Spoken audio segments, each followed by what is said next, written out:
نحمده ونصلي ونسلم على حبيبه الكريم أما بعد فأعوذ بالله من الشيطان الرجيم بسم الله الرحمن الرحيم ومن الناس من يقول آمنا بالله وباليوم الآخر وما هم بمؤمنين آمنت بالله صدق الله المولى العظيم وصدق رسوله النبي الكريم ونحن على ذلك لمن الشاهدين والشاكرين والحمد لله رب العالمين۔ آئیے کچھ عرض و معروض ہو، اس سے قبل ہم اور آپ مل کر کے درود پاک پڑھ لیں۔ صلی اللہ علیہ النبی وآلہ صلاۃ و سلام علیک یا رسول اللہ صلی اللہ تعالی علیہ وسلم۔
آج جو ہے جس موضوع کا میں نے انتخاب کیا، اصل میں وہ ایک مسئلہ بھی میرے پاس آیا اور میں چاہتا ہوں کہ 2-3 جمعہ 4 جمعہ ایمان پر گفتگو کروں۔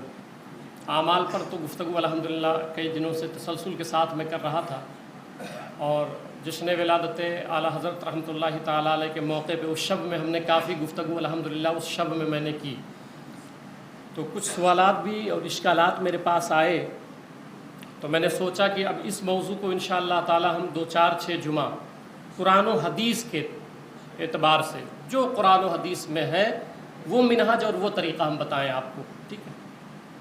اس کی وجہ یہ ہے کہ اللہ کے رسول صلی اللہ علیہ وسلم نے فرمایا ہے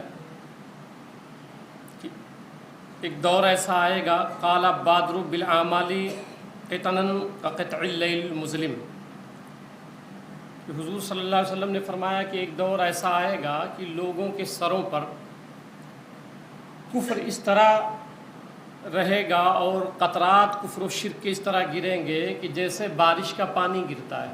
یہ مسلم شریف کی روایت ہے۔ ایک دور ایسا آئے گا اور حالت کیا ہوگی، یصبح الرجل ویمسی مومنا ویصبح کافرا، وہ دور ایسا پرفتن دور ہوگا کہ صبح بندہ اٹھے گا تو مومن رہے گا۔ یہ صحیح مسلم کی روایت پیش کر رہا ہوں۔ صبح بندہ مومن رہے گا اور شام میں جب باہر سے گھر پہ آئے گا نا تو وہ کافر ہو گیا ہوگا۔ یہ صحیح مسلم ہے، یہ دور ایسا آئے گا۔ ایک روایت میں ہے کہ وہ جب گھر پہ جائے گا نا سونے کے لیے تو وہ مومن رہے گا، وہ یصبح کافرا، اور جب صبح اٹھے گا نا تو وہ کافر ہو جائے گا۔ اور اس دور میں حالت کیا ہوگی، یبیع دینہ بعرض من الدنیا، معمولی سی فائدے کے لیے لوگ اپنا دین بیچ دیں گے۔ اب آپ دیکھ رہے ہوں گے اگر کوئی سیاسی لیڈر ہے نا، وہ کیسا بھی ہو، مگر اس کے جو کارکنان ہیں، میں نے دیکھا ہے اپنی آنکھوں سے اور میرا تجربہ بتا رہا ہوں آپ کو، کہ ایک طرف ہے حضور صلی اللہ علیہ وسلم کی شان میں کوئی گستاخی کرتا ہے تو چہرے نہیں بنتے اتنا کچھ لوگوں کے، اور اگر سیاسی لیڈر کو آپ حق بول دیں کہ تمہارا یہ جو لیڈر ہے نا یہ کسی کام کا نہیں ہے، اس نے یہ نہیں کیا، تو چہرے بن جاتے ہیں، لڑنے پہ آمادہ ہو جاتے ہیں۔ اب موازنہ کر لیں ایمان کا آپ، کہ حضور کو بولا گیا تب چہرے نہیں بنے، اور آپ کے لیڈر کو بولا گیا تو آپ طیش میں آ گئے. معمولی سی دنیا کے لیے لوگ ایمان بیچ دیں گے. ٹھیک ہے, تو اس لیے ضرورت میں نے محسوس کیا, اور 2-4 سوال بھی اس پر آئے, تو میں اس کو انشاءاللہ تعالیٰ 3-4 جمعہ لے کے چلوں گا کہ ایمان کیا ہے یہ سمجھ لیں آپ. اللہ قرآن میں فرماتا ہے یا ایھا الذین آمنوا آمنو, اے ایمان والو ایمان لے آؤ. اب خطاب ایمان والوں سے ہے کہ اے ایمان والو ایمان لے آؤ. تو پتہ چلا ایمان کے بعد بھی کوئی ایمان ہے. اب اس کو سمجھیں آپ کہ ایمان عمل جیسے نماز, روزہ, حج, زکوٰۃ, تو نماز, روزہ, حج, زکوٰۃ کرنے سے ایمان نہیں آتا. اس نقطے کو غور سے سمجھیے گا کہ نماز, روزہ, حج, زکوٰۃ کرنے سے ایمان نہیں آتا. ایمان ہو تو اعمال قبول ہوتے ہیں, ہے نا. ایمان پہلے ہے, عمل بعد میں. جیسے کوئی غیر مسلم ہے, وہ 5 ٹائم نماز پڑھے, عمل تو وہ کر رہا ہے. کوئی غیر مسلم ہے, وہ حج پہ چلا جائے تو وہ حج تو کر رہا ہے. تو بتائیں آپ مجھے کہ اس کی نماز قبول ہوگی, اس کا حج قبول ہوگا؟ عمل تو کر رہا ہے نا وہ, اس لیے نہیں قبول ہوگا کہ اس کے پاس ایمان نہیں ہے. ایمان کی اہمیت سمجھیں آپ. تو ایمان پہلے ہے, سارے عمل بعد میں, سارے عمل بعد میں. اب یہی ہمیں سمجھنا ہے کہ ایمان آتا کیسے ہے, کیونکہ آج جو ماحول چل رہا ہے تو نماز, روزہ, حج اور زکوٰۃ, اس کو ہم سمجھتے ہیں کہ یہ ایمان ہے. نہیں بھائی, یہ اعمال ہے. ایمان جدا شے ہے, ایمان ایک الگ چیز ہے, اور یہ سب تو اعمال ہیں. اعمال آپ کریں اور ایمان درست نہ ہو تو برباد ہے, ظاہر سی بات ہے. اب یہ سمجھے کہ ایمان بنتا کیسے ہے یا آتا کیسے ہے, بس اس نقطے پر آج گفتگو کروں گا. ایمان بہت سے لوگ کہتے ہیں اعمال سے آتا ہے, جو آج ماحول چل رہا ہے کہ آپ نمازیں پڑھیں, روزے رکھیں, ذکر و اذکار کریں, آپ مومن ہیں. نہیں, میں نے آپ کو سمجھا دیا, مثال دے دیا کہ ایمان ہو تب عمل قبول ہوتا ہے. میں نے ایک غیر مسلم کا مثال بھی دیا کہ ایک غیر مسلم ہے, وہ نماز روزہ کرے مگر مقبول نہیں ہے کیونکہ ایمان نہیں ہے. پھر آگے بڑھتے ہیں, لوگ کہتے ہیں نہیں, ایمان جو ہے وہ علم سے آتا ہے. تو نہیں, ایمان علم سے بھی نہیں آتا, ورنہ علم تو اس وقت اتنا عروج پا چکا ہے کہ لوگ چاند تک چلے گئے. علم اتنا آگے بڑھ چکا ہے, مگر وہ سب کے سب مومن نہیں تھے جو گئے. اور اگر ایمان علم سے آتا, جتنے پڑھے لکھے لوگ دنیا میں ہیں سب مومن ہوتے, اور جتنے جاہل ہیں وہ سب کے سب کافر ہوتے.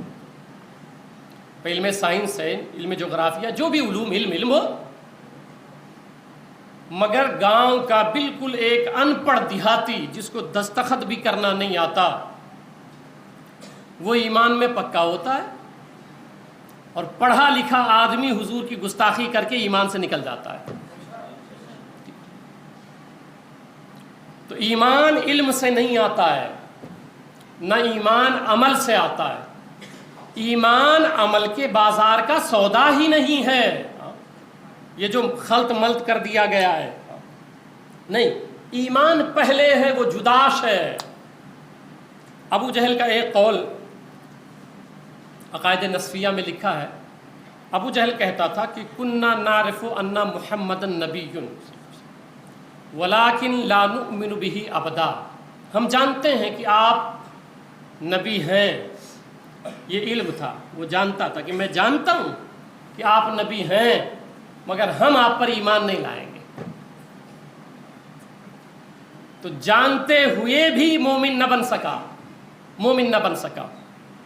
اب اس پر چند باتیں میں عرض کروں ایمان ذہن میں رہے، اللہ قرآن میں فرماتا ہے، آج ہمارے ہاں سب خلط ملط ہے، نماز کہیں بھی پڑھ لو، نماز کا مسئلہ ہے یار، کسی کے بھی پیچھے نماز ہو جاتی ہے، بس کلمہ پڑھتا ہو تو نماز ہو جاتی ہے۔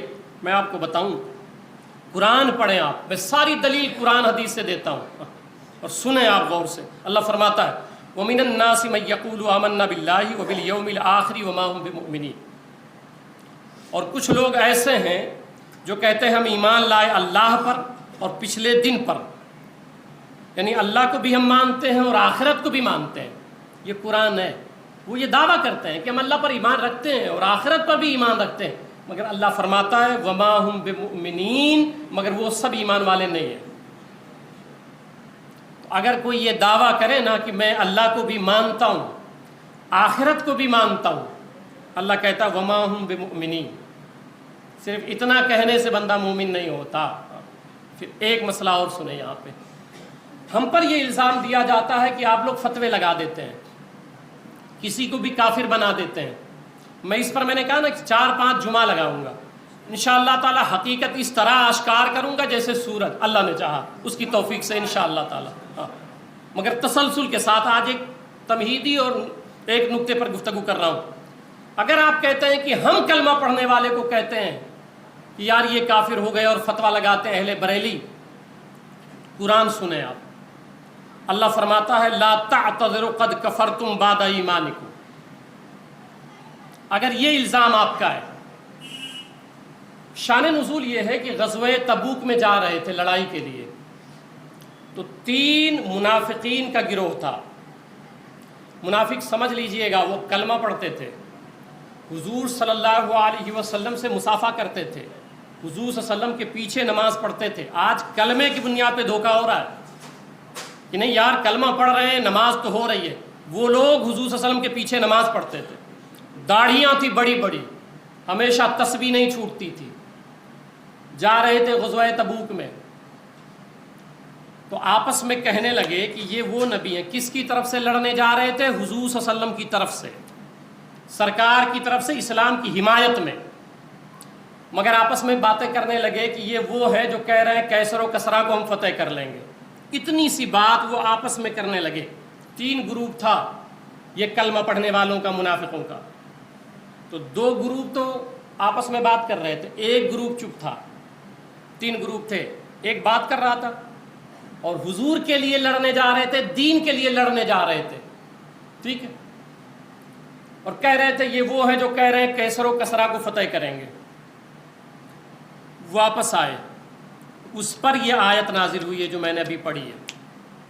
اب انہوں نے صرف اتنی بات مذاق کے طور پہ کہی کہ یہ نبی جو کہہ رہے ہیں میں کیسر و کسرا کو فتح کر لوں گا، وہ جا رہے تھے حضور کی حمایت میں لڑنے کے لیے، اسلام کی حمایت میں لڑنے کے لیے۔ تو حضور صلی اللہ علیہ وسلم نے بلا کے پوچھا کہ تم کچھ ایسی باتیں کر رہے تھے؟ کہنے لگے یا رسول اللہ صلی اللہ علیہ وسلم، ہم لوگ تو آپس میں کہہ رہے تھے ٹائم پاس کے لیے، یا آپ لوگ آپس میں بیٹھتے نا تو کچھ ایسی باتیں ہوتی ہیں۔ تو وہ کہتا ہے ارے یار یا رسول اللہ کہنے سے کیا ہوتا ہے، چھوڑو یہ سب مولانا لوگوں کے جھگڑے ہیں، یار اتنی بات اگر اس نے کہہ دی ہے، اپنی کتاب میں لکھ دی ہے، تو اس کو کافر کیا مانا جائے، یہ مولانا لوگوں کے جھگڑے ہیں۔ لعنت ہو ایسی سوچ پر، ایک طرف تمہارے آقا ہے اور ایک طرف وہ مولوی ہے جو گستاخ رسول ہے۔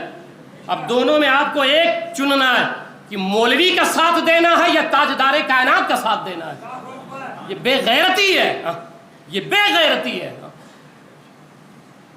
تو کہنے لگے سرکار ہم تو ایسے ہی بول رہے تھے کہ ٹائم پاس ہو جائے، وقت پاس ہو جائے، ہم تو لڑ رہے تھے آپ کے لیے، جا رہے تھے۔ تو حضور نے فرمایا اللہ کا فتویٰ آیا ہے۔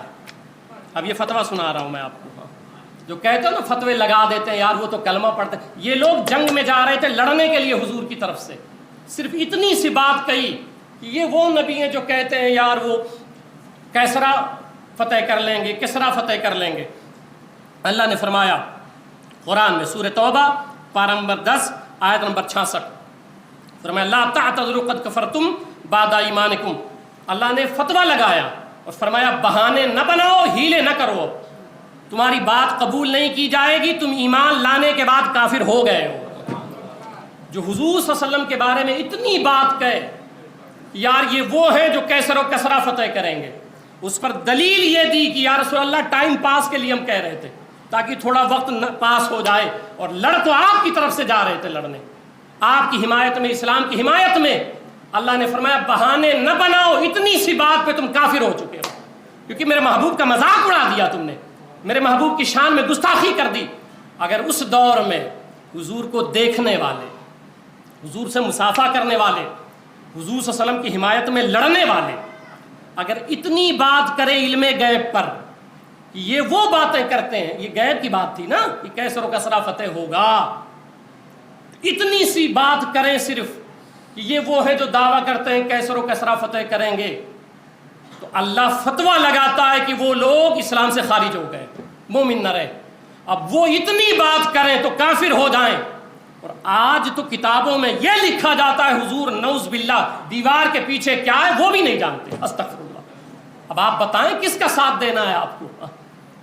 آج میں تو حقیقت حیران رہتا ہوں, آپ کو کیا بتاؤں. میں نے اس دن شب میں گفتگو کی اور اس پر میں تفصیلی گفتگو کروں گا انشاءاللہ, اور ایک ایک کفریہ عبارت آپ کے سامنے پیش کروں گا انشاءاللہ تعالی, اور حقیقت بتاؤں گا کہ اختلاف کہاں سے ہوا. تو یہ فتویٰ تھا, تو اس لیے یہ ذہن سے آج سے نکال دینا کہ یہ بریلوی مکتب فکر کے لوگ فتویٰ لگاتے ہیں. کوئی بریلی کا کیوں نہ رہنے والا کیوں نہ ہو, اگر وہ حضور کا گستاخ ہے وہ ہمارا نہیں ہے. سادہ سی بات ہے, وہ کوئی بھی ہو, ہمارا بھائی ہو, اگر وہ حضور کا گستاخ ہے تو وہ کسی بھی مسلک کا ہو, اس سے ہمارا کوئی تعلق نہیں ہے, کوئی تعلق نہیں ہے. پھر منافقین تھے اس وقت, کلمہ پڑھتے تھے, تو حضور صلی اللہ علیہ وسلم, عبداللہ بن ابی یہ منافق تھا, یہ مر گیا, کلمہ پڑھتا تھا, مر گیا. تو آئے اور کہا کہ یا رسول اللہ سن لیں, میں یہی میرا نذرانہ ہے, ٹھیک ہے, ہاں بس صرف سن لیا کریں اور اس پہ عمل کر لیا کریں, ٹھیک ہے, بس دعا کریں میرے لیے. تو یہ منافق جب مرا تو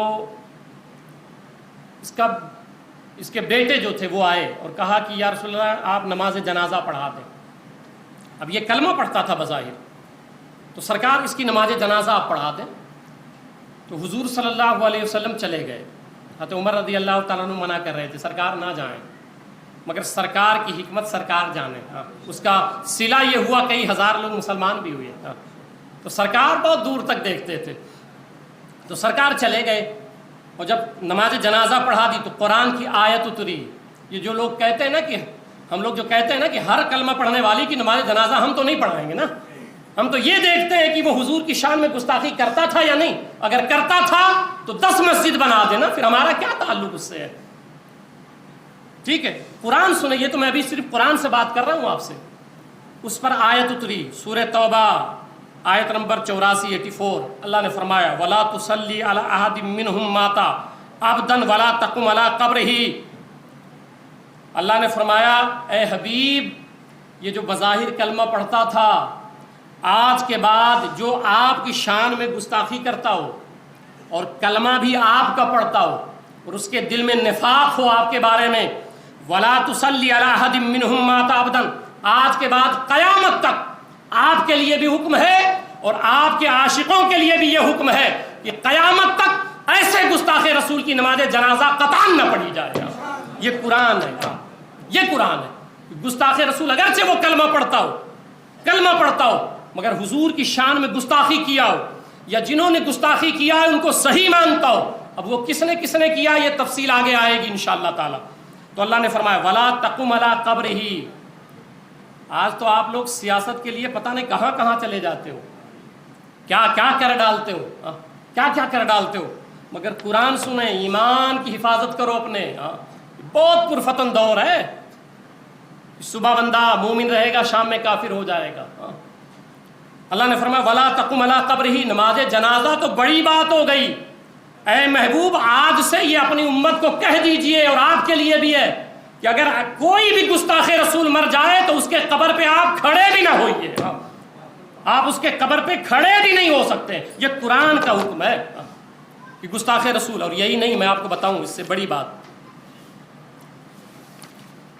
یہ تو تھا وہ لوگ جو کلمہ پڑھتے تھے مگر حضور کی شان میں گستاخی کرتے تھے. آگے آئیں, پھر انہوں نے منافقوں نے کیا کیا،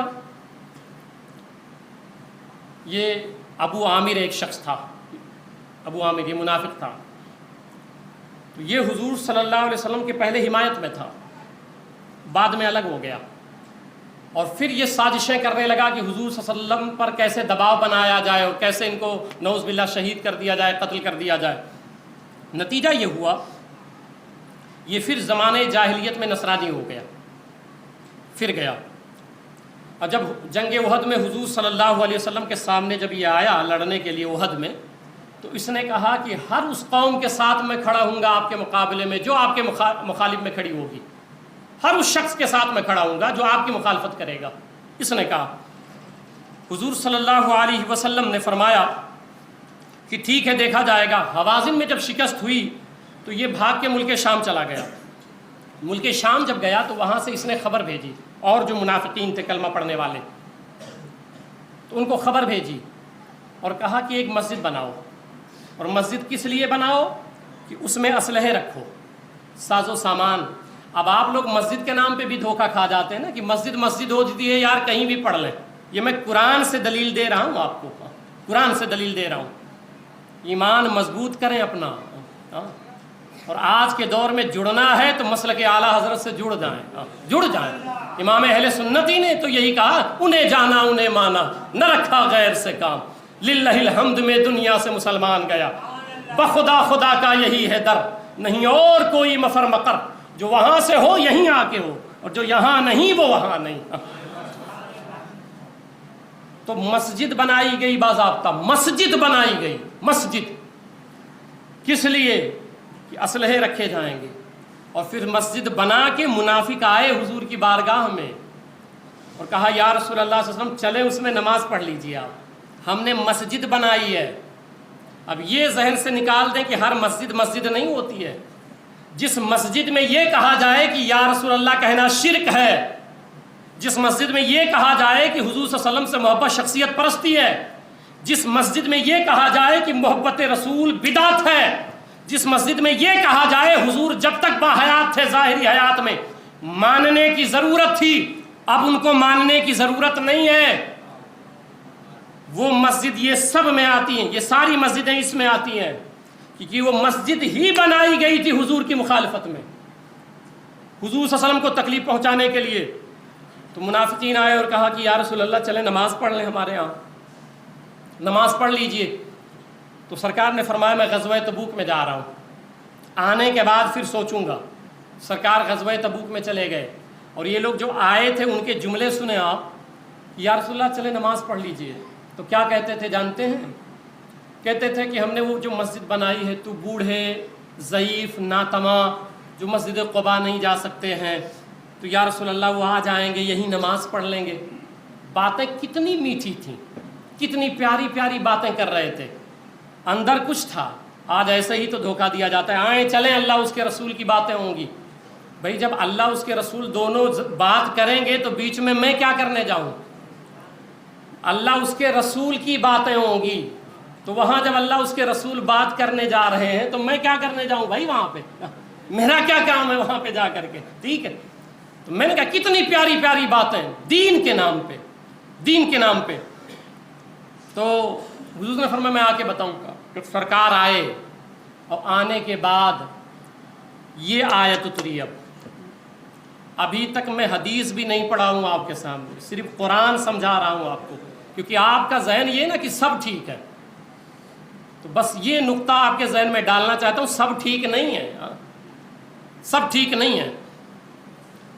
آیت اتری، آیت نمبر سورہ توبہ آیت نمبر 107، والذین اتخذوا مسجدا ضرارا وکفرا وتفریقا بین المؤمنین وارصادا لمن حارب اللہ ورسولہ من قبل وَلَيَحْلِفُنَّ إِنْ أَرَدْنَا إِلَّا الْحُسْنَ وَاللَّهُ يَشْهَدُ إِنَّهُمْ لَكَاذِبُونَ۔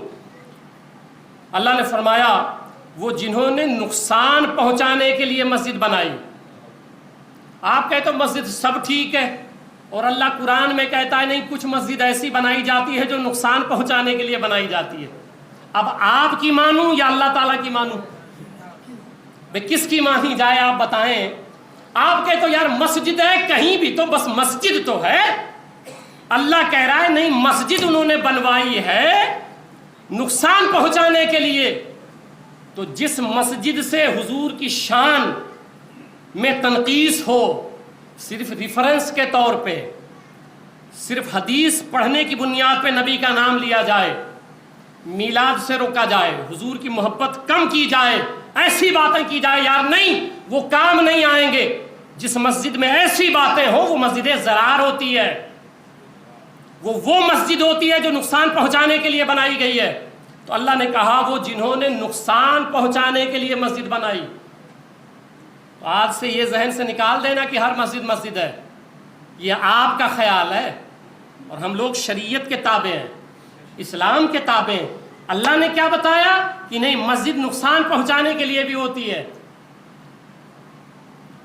تو حضور صلی اللہ علیہ وسلم، اچھا کچھ منافقین وہ ہیں جنہوں نے نقصان پہنچانے کے لیے مسجد بنائی اور کفر کے سبب اور مسلمانوں میں تفرقہ ڈالنے کے لیے. مسلمان بن کے یا رسول اللہ 1400 سال سے پکارا جا رہا. ایک ایک نقطے پر میں حوالے دوں گا انشاءاللہ، اسی لیے بہت سارے جمعے لگاؤں گا اس پر. یا رسول اللہ 1400 سال سے کہا جاتا تھا. قبروں سے فیض کا عقیدہ 1400 سال سے تھا. حضور صلی اللہ علیہ وسلم سے مدد کا عقیدہ 1400 سال سے تھا. حضور صلی اللہ علیہ وسلم سے شفاعت کا عقیدہ 1400 سال سے تھا. حضور سے توسل کا عقیدہ یہ 1400 سال سے تھا. اس پر میں قرآن و حدیث سے دلائل دوں گا انشاءاللہ. مگر کچھ مسجدیں ایسی قائم ہوئیں جس میں کہا گیا حضور کا وسیلہ حرام ہے. کچھ مسجدیں ایسی قائم ہو گئیں کہ جب تک حضور، آپ نے ڈاکٹر ذاکر نائک کا سنا نہیں، اس نے برجستہ یہ جملہ کہا تھا ٹی وی پہ. اس نے کہا تھا جب تک ظاہری حیات میں حضور تھے ٹھیک تھا، اب حضور مر کے مٹی میں مل گئے، اب ان کا وسیلہ حرام ہے، حرام ہے. اور یہ وہ عقیدہ ہے توسل والا اور شفاعت والا جو 1400 سال سے چلا آ رہا تھا. اب اگر مسجدوں میں ایسے بیانات ہوں تو مسجد تفرقہ ڈال رہی ہے کہ 1400 سال سے اہل سنت کا جو عقیدہ تھا کل مسلمان کا، اس میں نیا عقیدہ ڈال رہی ہے. تو تفرقہ یہ لوگ ڈال رہے ہیں، ہم لوگ نہیں. تو فرمایا اور اس شخص کے انتظار کے لیے مسجد بنائی ابو عامر کے لیے. اس نے کہا تھا میں آؤں گا، جو پہلے سے اللہ اس کے رسول کا مخالف ہے. اور اب آگے اللہ کیا فرماتا ہے، وہ ضرور قسمیں کھائیں گے کہ ہم نے تو صرف بھلائی کا ارادہ کیا تھا. قرآن پڑھیں آپ کہ محبوب جب آپ ان سے پوچھیں گے نا، میں نے تو آپ کو بتا دیا وہ نقصان پہنچانے کے لیے مسجد بنائے، مگر جب آپ بلائیں گے نا تو وہ کہیں گے نہیں نہیں اللہ اللہ، میں مسجد نقصان پہنچانے کے لیے نہیں، میں نے تو اس لیے بنایا لوگ نمازیں پڑھ لیں، اللہ اللہ کریں، تسبیح پڑھیں، ذکر و اذکار کریں، اللہ سے جڑ جائیں. تو ایسی باتیں محبوب وہ کریں گے، کہیں گے میں بھلائی کے لیے بنایا ہوں. اللہ آگے فرماتا ہے واللہ یشہد انہم لکاذبون، اور اللہ فرماتا ہے کہ اور اللہ گواہ ہے محبوب وہ جھوٹ بولتے ہیں. وہ جو بتائیں گے نہیں اللہ اللہ کرنے کے لیے میں نے بنائی، نہیں مسلمانوں میں تفرقہ ڈالنے کے لیے. اور اس نقطے پر بھی میں گفتگو کروں گا کہ مسلمانوں میں پہلا تفرقہ کس نے ڈالا، اس پر بھی میں گفتگو کروں گا. تفرقہ ڈالنے کے لیے پھر سرکار نے کیا کیا، کم سے کم مولوی کی نہیں حضور کی مانو. میں نے کہا نہیں حضور کی مانو، حضور صلی اللہ علیہ وسلم کی مانو، اللہ کی مانو. حضور صلی اللہ علیہ وسلم نے صحابہ کو بھیجا. آپ کہتے ہو یار مسجد ہے، سرکار نے بھیجا صحابہ کو اور فرمایا اس مسجد میں جا کے آگ لگا دو. یہ قرآن سورہ توبہ آیت نمبر 107 ہے. اب اگر قرآن آپ نہیں مانتے تو مسلمان ہی نہیں ہیں، اور اگر قرآن مانتے ہیں تو اس کے علاوہ چارہ نہیں ہے کہ آپ اس کو قبول کریں. یہ ایمان ہے. تو اللہ کے رسول نے کہا اس مسجد میں جاؤ اور اس کو گرا دو اور پھر اس میں آگ لگوا دو. اگر آج ہم مسجد سے کسی گستاخ رسول کو بھگا دیں تو کہتے ہیں یار آپ تو پھر مسلمان ہے، کلمہ پڑھتا ہے، تو آپ نے مسجد سے بھگا دیا. ہم کہتے ہیں یہ حضور کا عمل ہے کہ حضور آگ مسجد میں لگوا رہے ہیں، مسجد کو توڑوا رہے ہیں. کیوں؟ کیونکہ وہ گستاخ رسول تھے، وہ حضور صلی اللہ علیہ وسلم کی شان میں تنقیص کرتے تھے، حضور صلی اللہ علیہ وسلم کی شان میں تنقیص کرتے تھے. اور پھر اس پر میں انشاءاللہ میں نے کہا نہیں کہ اس پر آگے ہم گفتگو کریں گے. 2-3 روایت اور پیش کر دیتا ہوں کہ ہر کلمہ پڑھنے والا ٹھیک نہیں ہے. یہ بات ذہن میں رکھ لیں، ہر کلمہ پڑھنے والا اور ہر نماز پڑھنے والا وہ ٹھیک نہیں ہے. میں حدیث پیش کر دیتا ہوں. ان ابی سعید بخاری اور مسلم ہے حضور صلی اللہ علیہ وسلم مال غنیمت بانٹ رہے تھے. ہم لوگ تو ایسے ہی دھوکہ کھائے ہوئے لوگ ہیں نا، یار نماز بس نماز، ہاں نماز بس نماز. ہاں سرکار کو پڑھیں آپ، بخاری مسلم پڑھیں. میں نے کیا بتایا آپ کو؟ نماز پہلے ایمان ہو تب نماز ہے، پہلے ایمان ہو تب علم ہے، پہلے نماز ہو ایمان ہو تو حج ہے، پہلے ایمان ہو. کوئی غیر مسلم و زکوٰۃ دے دے ادا ہوگی؟ نہیں ہوگی، کیونکہ ایمان نہیں ہے. عمل کا نام ایمان نہیں، عمل سے درجات بلند ہوتے ہیں. بخشش جو ہونی ہے، یہ جو عمل ہم کرتے ہیں کیوں کرتے ہیں؟ اس لیے کرتے ہیں کہ اللہ کا قرب مل جائے، اس لیے کرتے ہیں کہ ہمارے درجات جنت میں بلند ہو جائیں، اس لیے کرتے ہیں کہ حضور کا قرب مل جائے. تو عمل جو کرتے ہیں اس لیے کہ اللہ کا قرب مل جائے، درجے بلند ہو جائیں. مگر بخشش کس نام پہ ہونی ہے؟ بخشش تو ایمان کے نام پہ ہونی ہے نا، ایمان پر بخشش ہونی ہے. تو ایمان اپنے مضبوط کریں. میرے آقا تاجدار کائنات صلی اللہ علیہ وسلم مال غنیمت بانٹ رہے تھے، تو فقال ذوالخویسرہ رجل من بنی تمیم، بنی تمیم کا ایک شخص تھا ذوالخویسرہ، وہ کھڑا ہو گیا. اس نے کہا یا رسول اللہ اعدل، اس نے کہا یا رسول اللہ انصاف کیجیے. یہ بخاری مسلم کی متفق علیہ حدیث ہے، انصاف کیجیے. تو سرکار نے فرمایا قال ویلک من یعدل اذا لم اعدل، ویل و بربادی ہو تیرے لیے، میں انصاف نہیں کروں گا تو کون؟ یہ وہ شخص جو حضور کی مجلس میں بیٹھا تھا، حضور کا کلمہ پڑھتا تھا، سرکار کا کلمہ پڑھتا تھا. تو سرکار بانٹ رہے تھے، کسی کو کم دے رہے تھے، کسی کو زیادہ دے رہے. تو بظاہر اس نے دیکھا کسی کو کم کسی کو زیادہ، مگر وہ میرے آقا تھے، میرے آقا دل دیکھ رہے تھے کس کو کتنی چاہت ہے، کس کو کتنی ضرورت ہے. تو حضور دل دیکھ رہے تھے. اس نے اعتراض کر دیا. سرکار نے فقال عمر اذن لی فلا اضرب عنقہ، حضور اجازت ہے گردن مار دوں اس کی؟ حضرت عمر کھڑے ہو گئے. اب وہ دور اسلام تھا، تو سرکار نے منع کر دیا نہیں ابھی گردن مارو گے تو کہیں گے مسلمان میں لڑ رہے ہیں آپس میں. تو کہا نہیں چھوڑ دو.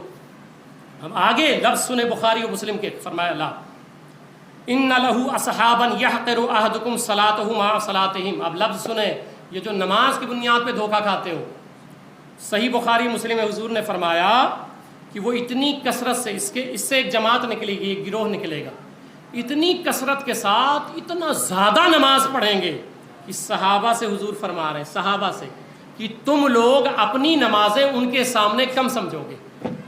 کون؟ صحابہ. کہ صحابہ کرام وہ اتنی نمازیں پڑھیں گے، اتنی کثرت کے ساتھ سجدے کریں گے. یہ بخاری اور مسلم ہے، بخاری اور مسلم ہے. اتنی زیادہ نمازیں پڑھیں گے کہ صحابہ کو فرمایا تم لوگ تو سمجھو گے تو میں تو کچھ کر ہی نہیں پاتا یار، اتنے بڑے نمازی. صحابہ کو حضور فرما رہے ہیں اتنی زیادہ نماز پڑھیں گے. وَالصِّيَامُ مَعَ صِيَامِهِ، اور وہ روزے اتنا زیادہ رکھیں گے کہ تم اپنے روزے، صحابہ کو کہہ رہے ہیں تم لوگ اپنے روزے جو ہے حقیر سمجھو گے کہ میں تو کچھ کر ہی نہیں پاتا، یہ تو دیکھیے دن رات روزے روزے روزے روزے روزے روزے.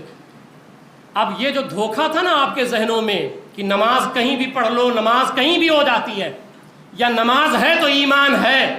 حضور آگے فرماتے ہیں ادھر نماز کا حال یہ ہے صحابہ سے زیادہ عدد میں، عدد میں یاد رکھیے گا، عدد میں، ورنہ صحابہ کا ایک سجدہ کافی ہے. ٹھیک، یہ عدد بتا رہا ہوں، عدد میں، کہ عدد میں صحابہ سے زیادہ نمازیں اور روزے ہوں گے. مگر حضور فرماتے ہیں بخاری مسلم یمرقون من الدین کمروق السهم من الرمیہ. تو حضور فرماتے ہیں مگر اتنی کثرت سے نماز پڑھنے والے، اتنی کثرت سے روزے رکھنے والے، وہ دین سے اس طرح نکل جائیں گے جیسے تیر کمان سے نکل جاتا ہے. یعنی اتنا زیادہ نماز پڑھنے والے مگر مومن نہیں رہیں گے، اتنا زیادہ صحابہ سے زیادہ روزے رکھنے والے عدد کے حساب سے، مگر وہ مومن نہیں رہیں گے. اب تو ذہن صاف ہو گیا ہوگا آپ کا کہ فقط نماز کی بنیاد پہ آپ یہ جو اور لوگ ڈھونگ رچے ہوئے ہیں کہ یار نماز پڑھنی ہے کہیں بھی پڑھ لیں، تو یہ تو صحابہ سے زیادہ نمازیں پڑھ رہے ہیں اور روزے رکھ رہے ہیں، مگر وہ دین سے سب کے سب خارج ہوں گے. انشاءاللہ اس پر اگلے جمعہ میں اسی ترتیب کو ہم آگے اللہ تعالیٰ نے چاہا اس کی توفیق سے ہم یہ بھی بتائیں گے آپ کو کہ یہ کون لوگ تھے اور آج کے دور میں یہ ان کی نسل کہاں آ کے ٹکی ہوئی ہے انشاءاللہ، اور وہ بھی صرف حدیث پاک سے ثابت کریں گے انشاءاللہ تعالیٰ. ٹھیک ہے، بس تسلسل کے ساتھ آپ تمام حضرات آئیں تاکہ جو عقیدہ ایمان ہے کہ ایمان کسے کہتے ہیں وہ آپ کا بن جائے انشاءاللہ.